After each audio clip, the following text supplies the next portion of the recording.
সিদ্দিকীর যে লড়াই, যে সংগ্রাম, সেই লড়াই সংগ্রামকে মানুষ স্বতঃস্ফূর্তভাবে হাজির হচ্ছে। কাউকে গাড়ি ভাড়াও দেওয়া হয়নি, তেল খরচাও দেওয়া হয়নি, বিরিয়ানির প্যাকেটও দেওয়া হয়নি। মানুষ সে তার অধিকার বুঝে নেওয়ার জন্য, সংবিধান মোতাবেক চলার জন্য নওশাদ সিদ্দিকীর ডাকে সাড়া দিয়েছে।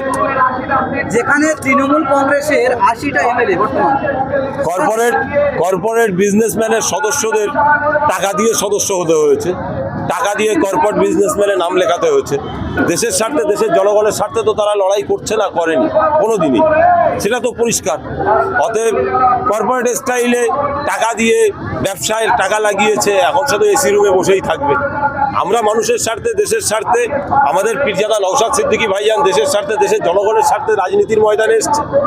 অতএব তিনি তার লড়াই সংগ্রাম সংবিধানকে সামনে রেখে করবেন, এটাই স্বাভাবিক। বিজেপি ক্ষমতায় আসার পর একাধিক দুর্নীতির বিরুদ্ধে মুখ্যমন্ত্রী মমতা বন্দ্যোপাধ্যায় তিনি হাইকোর্টে গিয়েছিলেন, কিন্তু এই যে এসআইআর যে মানুষ যে বাদ গিয়েছে, এত লক্ষ মানুষ, এসআইআর নিয়ে নাটক হয়েছে, ওয়াকআফ নিয়ে নাটক হয়েছে, আবার ভোটের পরে একটা নাটক দেখছে। বাংলার নাগরিককে এখনো নাটক দেখাতে চাইছে। এই যে 60 লক্ষ ভোটার মানুষের উঠে হয়ে রয়েছে, এটাকে নাম কি উঠবে তাদের? আন্দোলন করতে হবে, লড়াই করতে হবে, কথা বলতে হবে, আওয়াজ তুলতে হবে মানুষের স্বার্থে, দেশের স্বার্থে। নির্বাচন কমিশনারের দপ্তরে আজকের শান্তিপূর্ণ মিছিল এবং ডেপুটেশন, তারপরে আমরা এটা বলতে পারবো নামটা উঠবে কি উঠবে না। তবে আশা করছি সংবিধান মোতাবেক দেশের নাগরিক, বাঙালি নাগরিক, স্বাধীনতা সংগ্রামী ঘরের সন্তান, তাদের নাম তো উঠবেই।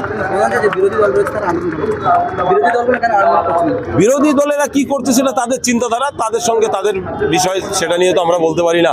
ভোট ব্যাংকের জন্য 100বার এটা তো আমরা আগেও বলেছি যে ভোট ব্যাংকের রাজনীতি আমরা করি না। আমরা হারলেও আছি, জিতলেও আছি। বিধানসভার মধ্যে একজনকে পাঠিয়েছে, একজনাই বাপের বেটা ফাটিয়ে দিচ্ছে। আর বাংলার আরো হাজার হাজার যুব সমাজ, নাগরিক, তারাও রাস্তায় নামছে। অসুবিধা এখানে আসলো,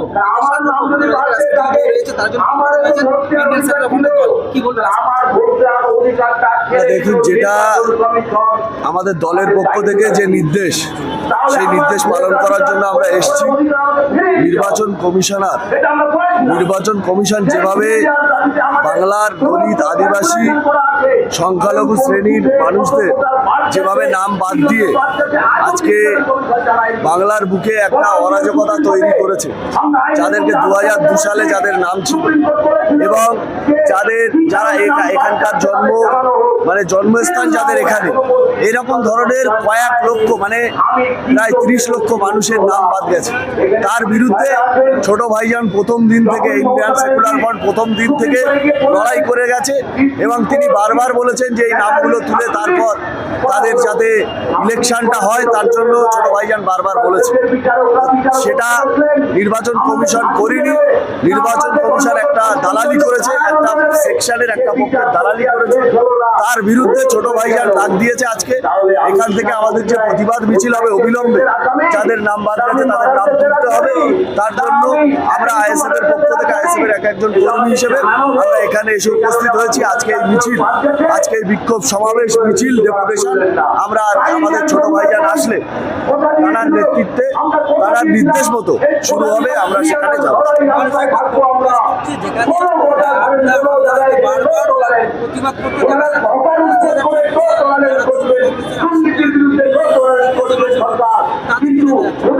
দেখুন, তারা তো আমার মনে হয় তারা সাইনবোর্ড হয়ে গেছে। আগামী দিনে 80 জন কি আমার তো মনে হয় 8 জনও থাকবে না। তারা তো বিজেপির সাথে পুরো একেবারে, আমার মনে হয় যারা তৃণমূলের এমএলএ হচ্ছে সব বিজেপির সাথে গিয়ে লাইন দিচ্ছে। আমার মনে হচ্ছে যে তারা, তৃণমূল কংগ্রেসটা মানুষের দল না, এই দলটা একেবারে স্বেচ্ছাচারিতায় পরিণত হয়েছিল। মানুষের ওপরে জোর জবরদস্তি করে, মানুষের ওপরে যে একেবারে স্টিম রোলার চালিয়েছে, তার ফলস্বরূপ আপনারা দেখেছেন বাংলার পরিস্থিতি। আগামী দিনে এই তৃণমূল কংগ্রেস দলটা সাইনবোর্ডে পরিণত হবে।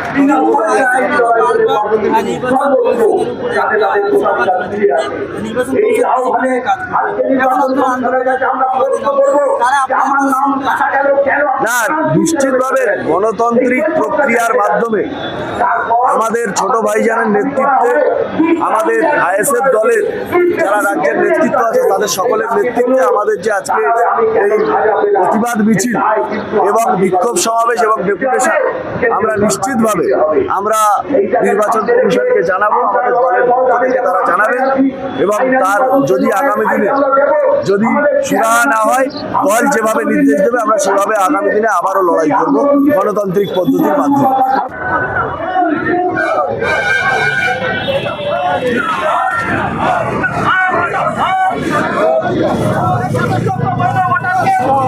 ভোটার তালিকা থেকে বাদ দেওয়া হলো তার সবচেয়ে বিজেপি সাধারণ নির্বাচন কমিশন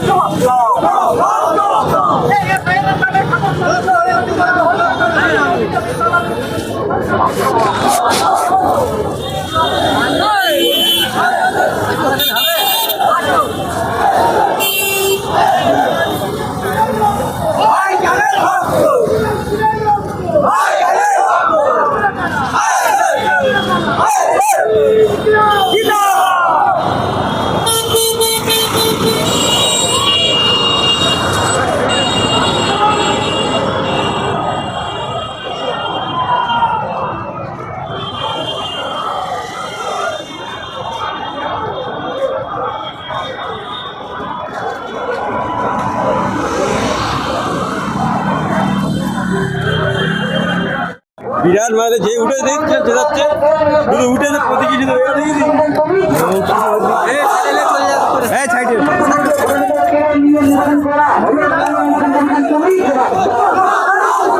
ভিড়টা চলে আসছে।